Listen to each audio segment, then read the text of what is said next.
Why is it good that we're always dying? Welcome to the Therapy Brothers podcast. I'm Brannon. I'm Tyler. We're brothers. We're therapists. And we know recovery. Bring your stories, your questions, your successes with real recovery.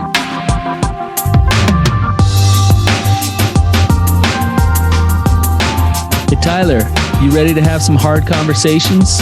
Let's do it. Let the Therapy Brothers podcast begin. Brannon, how you feeling, man? Dude, I'm feeling better than ever. It's great. It's nothing like I went on a hunting trip with you, and usually like you're exhausted, but I took like a 3-hour nap on Saturday. Like, it's great. I think we should use the word hunting loosely for this weekend. It was a great weekend. It was just a great weekend. It was a really fun weekend. We got to go down and see some family, and we would have been in a prime spot to try to help fill the freezer with some really high quality organic fed meat, but someone who got to them first and pushed them all the way back up the mountain. So yeah. Well, that's all right. We had better times, just imparting our wisdom upon our sons and our nephews. we had your son, a nephew, and then my daughter's boyfriend. Tell the fire story. It was a great story. We're all teenage boys there, and so we get up really, really early in the morning. It's freezing cold. We go and sit and freeze, overlooking all of these like kind of plateaus of cedar trees, looking for the elk to come up out of the fields. And nothing happens, and we're all freezing. So we go to start to build a fire, and we figure, well, let's sit around the fire for a minute and impart some wisdom to these young bucks, and so we go to build the fire. And as we're getting it started, you're blowing on the little flame to build the coals to start the heat, and then we finally get the fire burning. And Buck, our cousin Buck, turns to his son. He's like, there's a science to fire. The 3 things that you need for fire? And he's like, no, what are they? And what are the 3 things for fire? You got to have oxygen, you got to have fuel, and then you got to have a spark or heat source. And so we laying that out to him, and he stands there for a second. He's like, and he's like dead serious. He's like dead serious. He's like, you mean to tell me there's a science to fire? Like, why can't it just be fire? You got to know this kid to know how funny that is. Like you're telling me there's a science to this? He's like, why does everything have to be a science? He's like mad at his dad that there's a science of fire. So that gets us going on like, well, we're the older generation. We should be teaching these boys. We kind of jokingly start throwing out all the one-liners, like the famous things that you hear your fathers or grandfathers say to you. So, hey, Brady. We put our arm around him. Boy, seek first to understand before to be understood. I totally botched that.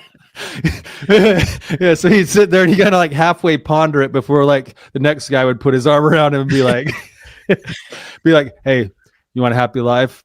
Smile always, except when laughing. Oh man, that's so deep. Like, that lucky kid. That lucky kid. It's all taken care of now. We're like jokingly doing the very thing that we actually should be doing. Yeah, I know. standing around a campfire, like, that was a good time. We had a good time. It was a good time, and it really. I mean, all jokes aside, like something about just being up there in the mountains with the guys I love, and having my son there. Like, I was sitting there, I had a moment of like, this is the best. I love it. And it's crazy because we get up early, it's cold, and I'm just sitting there in nature, and it's beautiful, and it was awesome. So It's good stuff. All right, Tyler, you ready to dive into this one? Yeah, let's do it. Why don't you give a little bit of the background as to why we're talking about this, and then we'll jump in and probably share a couple of personal stories too. But yeah, maybe I'll start with I listened to a Tony Robbins podcast recently, and I know that you have your, opinions on Tony, but he's the weirdest dude for me. Like, dude, he's awesome. He's pretty incredible, actually. Yeah, I'm a fan. But anyways, I was listening to him, and he was talking about the seasons of life and how the first part of life is the spring, where that's like 0 to 20, basically. And that you're just planted, you're just starting. Second part of life is the summer, and that's when you're proving yourself. So that's like 20 to 40. You're seeing if you're gonna thrive, you're seeing if you're gonna blossom, and then the next part, 40 to 60 or 40 to 70-ish, is the fall, and that's the harvest. And that's when you have a lot of wisdom, you have a lot of skills, you have a lot of ability, and people actually make the most money in that time of life. People thrive the most. People they're more savvy with relationships. They do well. And so for all you like 50-year-olds, if you're sitting there thinking I'm too old, like this is the prime of your life. Like you're in the harvest years. This is awesome. This is the moment. And then after that is the winter, and it's a really special time of life if you've done the other 3 seasons well, because you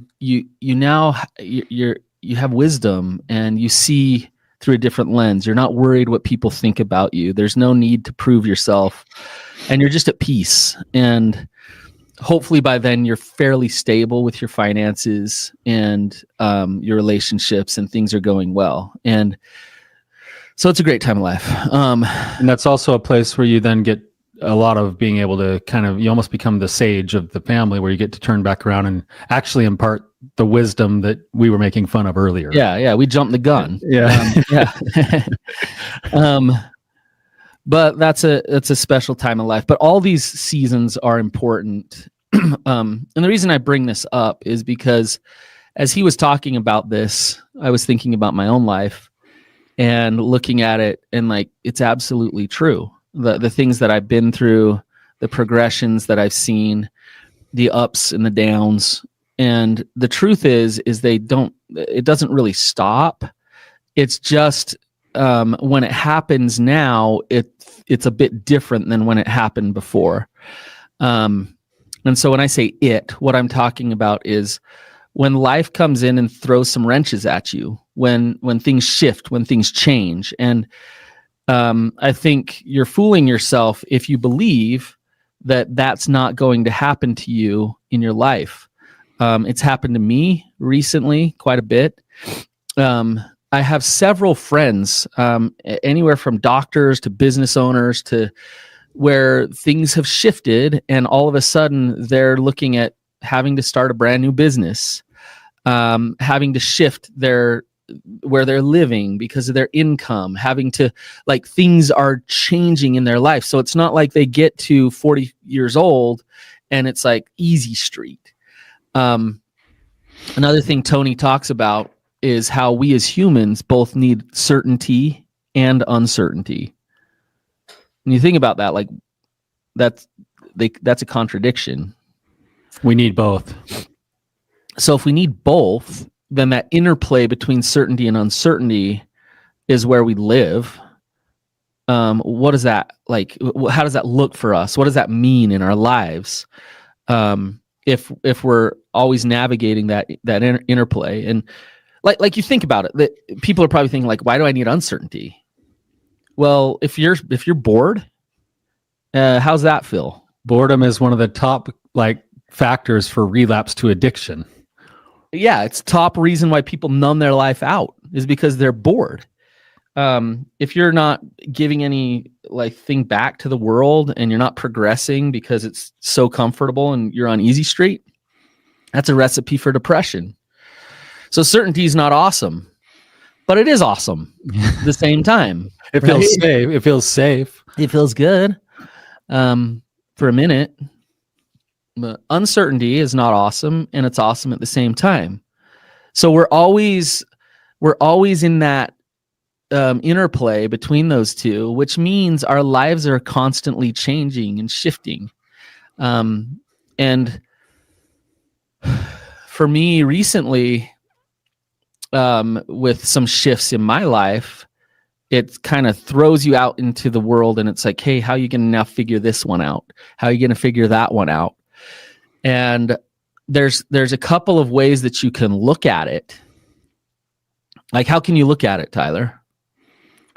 Well, it depends on your focus and your mindset. They're going to look at it from like a victim set of eyes, like I worked so hard and nothing's come to fruition, and why did I, now I've got to start all over. Or it could be looked at with eyes of, hey, this is a natural part of what life is designed to be, and it's for my good, and I'm going to learn and grow as a result of it. Do you have any of those going on for you?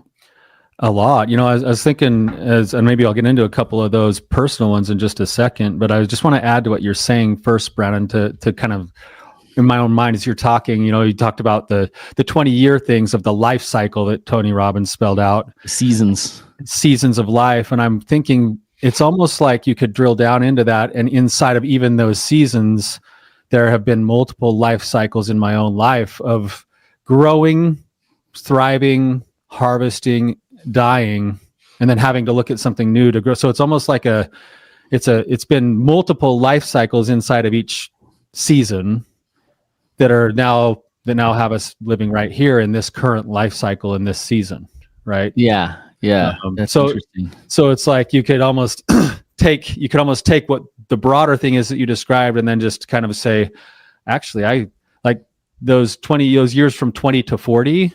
I had, just if I were to go just around my like career choices, I probably had 3 or 4 different birth death cycles of like, this is what I'm going to do. This is where God wants me to be. And then I get almost to that point and I'm like, oh, never mind. Like, I need to pivot and do something different. And I'm sure my wife is looking at me like, what we just spent the last 7 years like chasing this, like it's in your fingers right now. Like, why are you leaving this?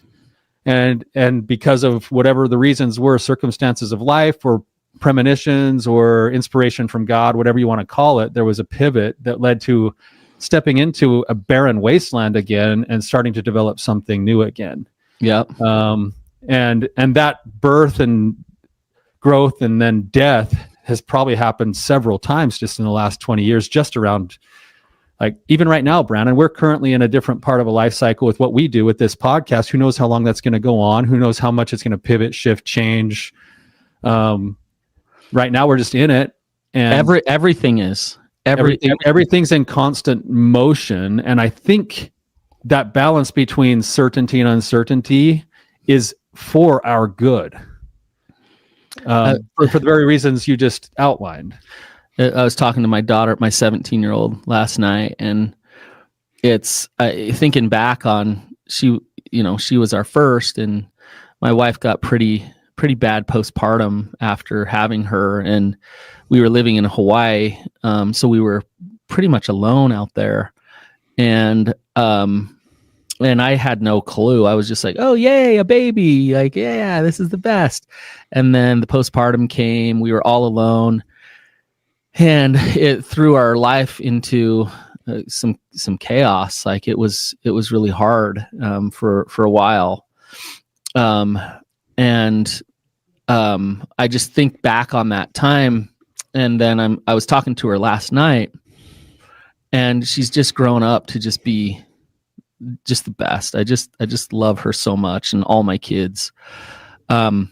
But I'm talking to her last night, and we were kind of talking about the future and her plans and things. And I'm thinking about like how stable it is with her and how good she's doing, and how good life is. And you think back on when we first had her, it wasn't that way. And now we're talking about her leaving our house in 6 months and everything changing. So it's like right when we get to this point of like, she's a huge help for us around the house. She's like awesome, right when we get to that point, it's like, sayonara, peace out. Like, I've got to go live my life. And it's like, that's great. I'm looking forward to that, but it's change. And so this is just an example of that ebb and flow of life constantly changing. 100%. I'm thinking this is going to maybe sound a little bit nerdy, but as you're talking, like I've thought about this for a long time. Like in my own brain, I call it the Settlers of Catan phenomena. You got addicted to Settlers for a while. Let me explain. We can talk about your Settlers addiction later. I did get addicted to Settlers. He had that box of Settlers with him everywhere he went for like a year. I love Settlers of Catan, you know. But for me, the thing that always got to me with Settlers of Catan is, and it's kind of outlines exactly what you're talking about here, is you start the game and you're barely existing inside the game, and then you work really, really hard and you start building roads and buildings and trading with people, and you have to get to 10 points to win. And about the time you get to 8 points, it gets really fun, because every time a turn is taken, you get a whole bunch of resources and you can just grow exponentially. And then the game ends right when you can do that all the time, you know. And I'm like, it just got fun, and now the game's over, you know. But you know what else happens, Tyler? Sometimes you get to 8 and nobody will trade with you. So then it's like getting to that 9 and 10 is like, oh. So I remember multiple games where I would be so far ahead of you and Rex that you guys would just like start giving each other stuff just to try to let one of you catch me. So yeah. So your strategy sucks. You always lose. So. No, but the point is like that's kind of what I think happens. Like a lot of people, we live. It's kind of human nature. We live with this like scratch it out until I get somewhere, and when I get that place, and when I arrive, I'll be happy. Right. But about the time we arrive at the place that we've been scratching for, that's going to prove our happiness, something happens inside of us where we realize, oh, that's kind of like fleeting, and that's not really what I was pursuing, or that's not what's really good for me, and like, what next? And then we're in this kind of crisis of, I just spent all this time and energy thinking that I would arrive, and arrival would mean or bring some kind of bliss or happiness, and maybe for a fleeting second it does, and then we're like, what do I do now? Like, there's another mountain there. Like, I thought I got to the peak of this mountain, I'd be on the top, and now look, there's another mountain further up in the distance with a whole bunch of other false peaks I've got to climb if I really want to get there. And most of us feel cheated by that, rather than going, that's life. Like, that's part of what we do in life. And why would we do it? But I think just saying that's life is like, okay, great, thanks. Like, good. So basically what I heard you say is, okay, I'll never get there, and that's life. If you look at it the way that most of us do, that's true. Right. So, but if you look at it through a lens, like if you take that's life and you look at it through a lens of excitement and gratitude and embracing that growth and that learning. And I know this is so cliche, but it's not about the light at the end of the tunnel. It's about the tunnel. It's being in that moment while you're climbing that mountain. That's awesome. That's just so beautiful and so fun and exciting. So when you get to the top of that mountain peak and you look up and you realize, oh, there's another bigger one over there. Instead of like, are you serious? You're like, oh, sweet. I'm going to enjoy the view here for a minute. Then I'm going to get walking. And if you have that attitude, then there's huge rewards for it. And they're deeper rewards than just like, oh, good, I can like figure out how to keep making a bunch of money or whatever. It's like, it's a deep sense of purpose and peace that you get inside of your soul when you embrace that ebb and flow of life. So yeah, I think what you just said, Brannon, this is maybe one of the practices or skills that kind of helps with the shift in that perspective, is to learn to embrace the experience in front of your face as you climb the mountain, rather than waiting for the reward to come when you get to the top. Yeah. You know, so now it's like you learn to like almost adopt the idea that you are an adventurer rather than an arriver. Right. Can I want to give an example. And I hate everything about sports right now, by the way. I won't go off on that too far, but sports suck right now. Except for a guy named Signetti. Why are you laughing? You love Signetti. I love him. Because I heard he said something this weekend that I loved, and I want to get to that. So who's Signetti, Tyler? Signetti is the guy who coaches. What's his first name? Kurt or something? I think it's Kurt Signetti. Yeah, he coaches Indiana football, which traditionally Indiana has basically been the laughing stock of college football because they're so terrible. And he just won the national championship just a week ago or so. So Signetti, Kurt Signetti, he think about this, like just kind of think about what happened here with him, and I think it's pretty. So, let's see. I want to get it in order here. He previously coached at Indiana University of Pennsylvania from 2011 to 2016. So, Signetti was working under Nick Saban as an assistant, right? who was like one of the best coaches of all time for Alabama. Yeah, and he was making good money, and he was like 50 years old, and he decided, I want to be a head coach. So he quit his job working under Nick Saban, the greatest college coach ever, at Alabama, making a ton of money, right? And I think he took like way more than half of his income pay cut to take a job at. Did you know Indiana University of Pennsylvania even existed? No, nor did I know they would have a football team. Yeah, and he dominated. So he bet on himself. He didn't care about the income, and he changed everything about his life and was like, I'm stepping into this. Like, let's go do this. And he dominated. And then he took a job at Elon University, which I didn't know. Did you know Elon had his own university? I didn't know that. It's not for him, right? No. I didn't know Elon University existed. Dominated there. Then he went to James Madison. Dominated. He put them on the map. Yeah, and then he took the job at Indiana and just won the freaking national championship. So here's the thing. Like, here's the point I'm trying to make. So he won the national championship. How long ago was that? It was like a week ago. A week ago? Yeah. Over the weekend, he said, all right, next season is starting. So you think about that. It's like he got to the top of the mountain. Did he not? He's at the pinnacle. He's at the top. And what is he saying? He's like, we keep moving. We keep climbing. Let's get back to work.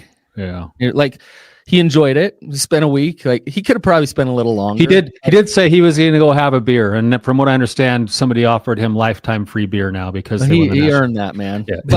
But at the same time, he recognizes, hey, like, there's going to be ups, there's going to be downs. There's going to be moments when I'm coaching at Elon University. Like, and so what do I do in that moment? I bloom where I'm planted, and I do the best I can with it.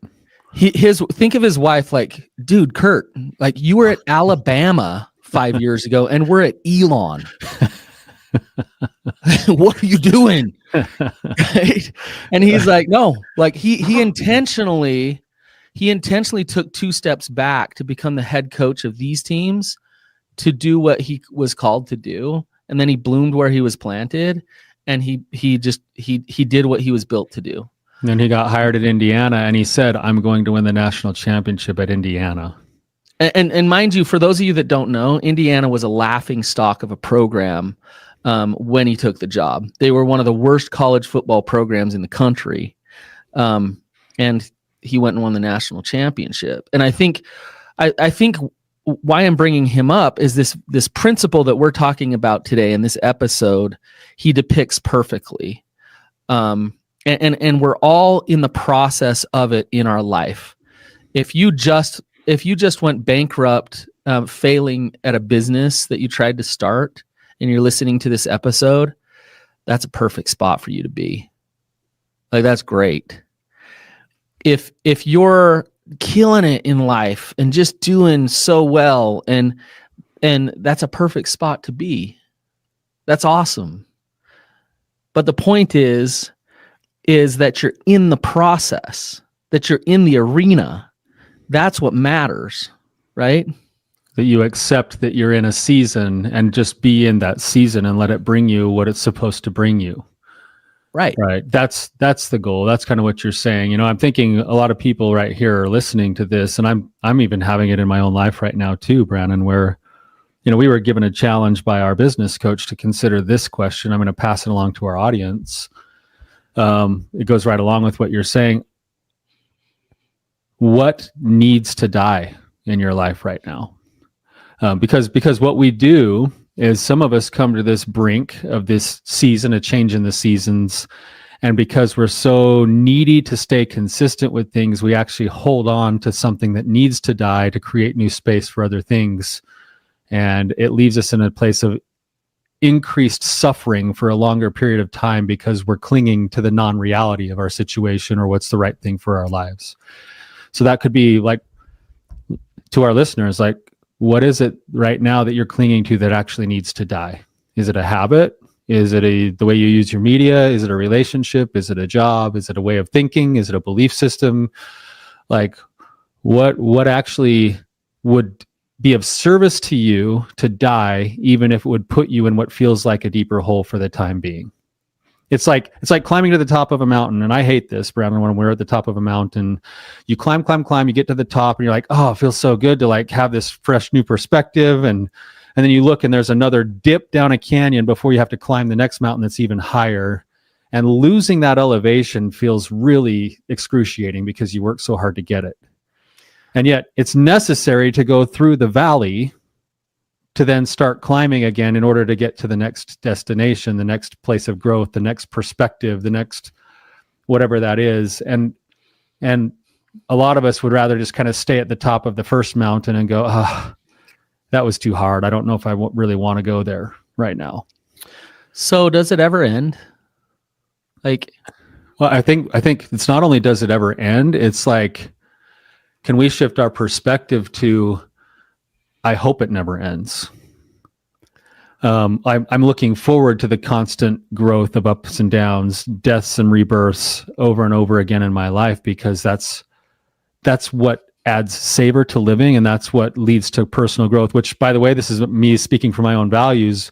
I think one of the top values that any of us could have in life to have a successful life is to embrace the process of growth.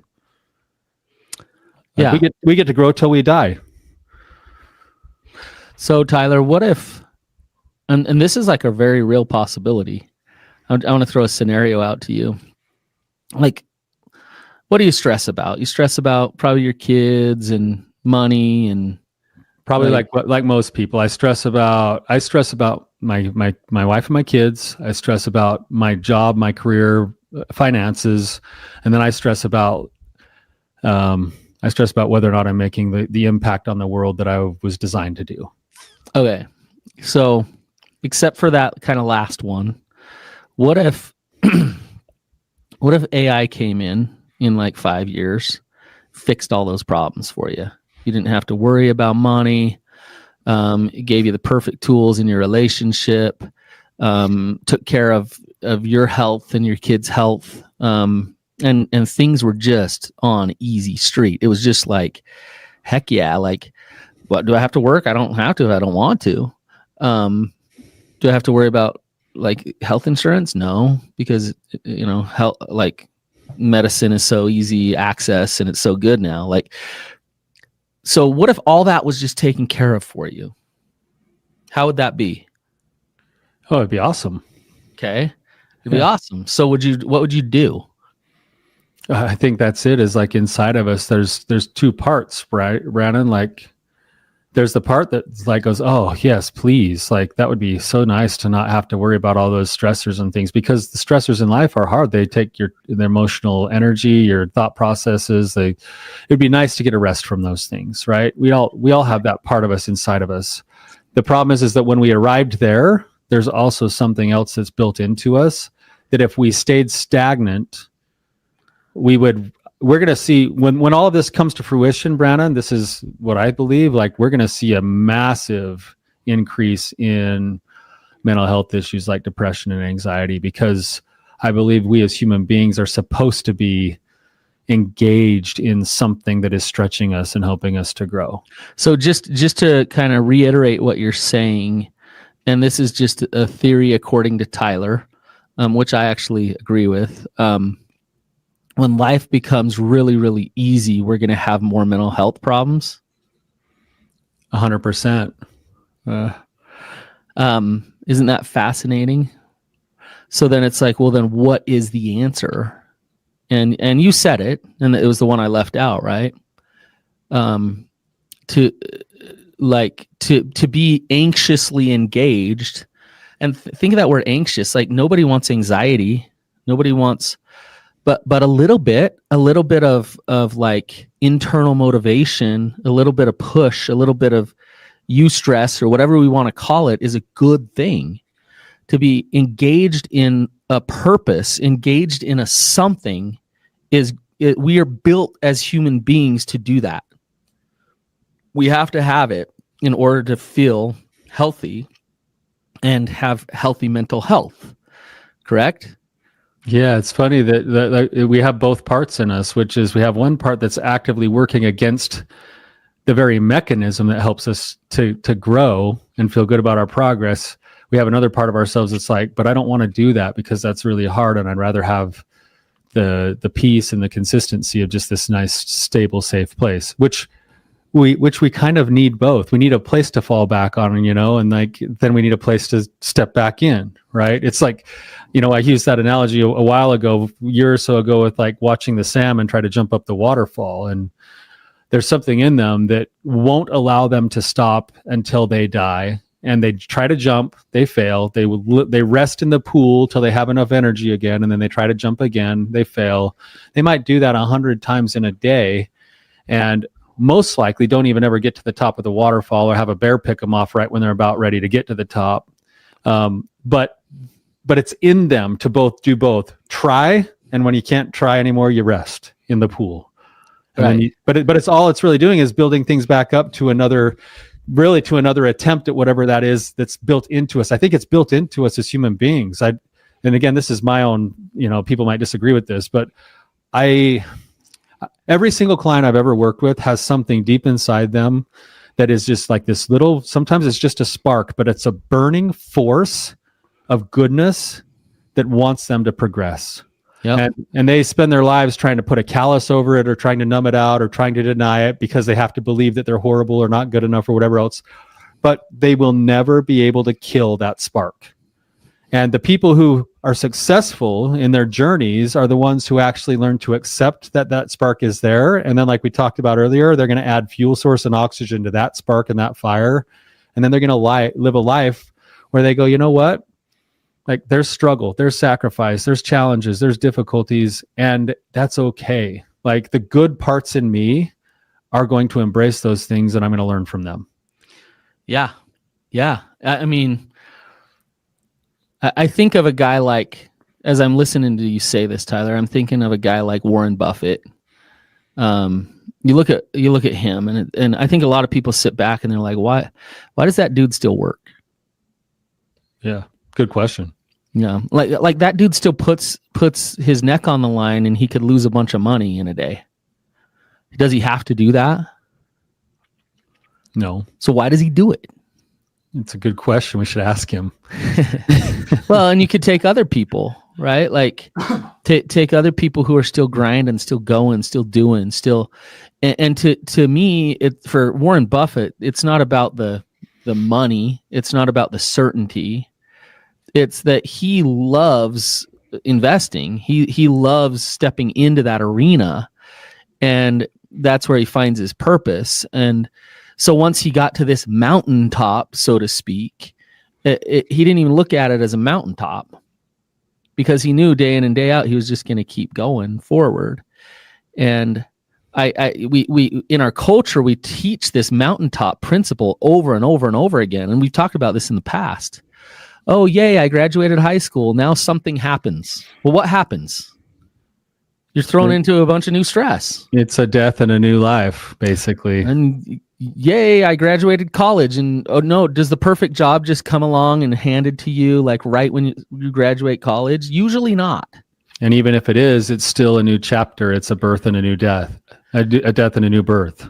Right. And then we teach retirement where, okay, I'm going to work now for 40 years or whatever. And I'm going to get to this place of retirement. And people, and I've seen this happen because mom and dad are retiring and, you know, they get to that place and it's like, oh, shoot.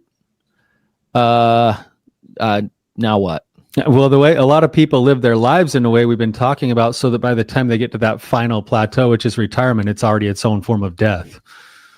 Yeah. It's like, oh, well, I guess I just get put out to pasture now. And then they're stuck trying to find meaning and purpose with whatever they have left time-wise, instead of going and embracing the same thing that they could have all along, which is there's so many opportunities here in retirement. Like, look at the influence and the freedom I have to go be an influence on my grandkids, or pick new projects, or find something else to find meaning in, or actually just truly enjoy what it's like to finally sit down on a Sunday afternoon, knowing you don't have to go to work on Monday, and just enjoy the peace of watching a football game on TV. Like, right. Even that, most people are uncomfortable with that because they're still like living that same old way, which is the arrival mentality rather than the process mentality. Yeah. Isn't that interesting? Like, they still can't just enjoy life, whatever station they're in, right? Because they have that expectation that they're going to get to that place and then enjoy life, and so they're always like 2 steps behind, having to figure out how to get to that place to enjoy life. Right. It's a weird paradox that to enjoy your life, you have to embrace that it's going to be constantly changing. Right. And so you got to enjoy it now rather than waiting till you arrive to enjoy it. Right. So let's face the change when it comes. Like, it's another season. It's a new opportunity. It's another area to grow. And I don't think certainty is important too, Tyler. I want to emphasize, like, don't intentionally just go create chaos so that you can never get to that mountaintop. But balance the two.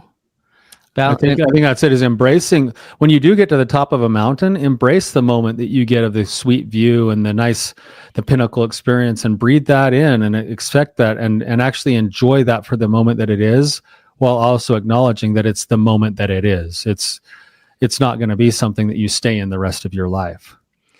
Exactly. So Tyler, we're going to wrap up, but I want to give a little plug. So Casey, our sister, is she's stepping into some new arenas in her life, and I'm just really proud of her and for what she's doing. And I think it's vulnerable. She's an artist. She's always been incredible with art.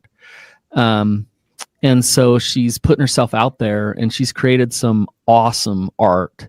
She's put it on Etsy.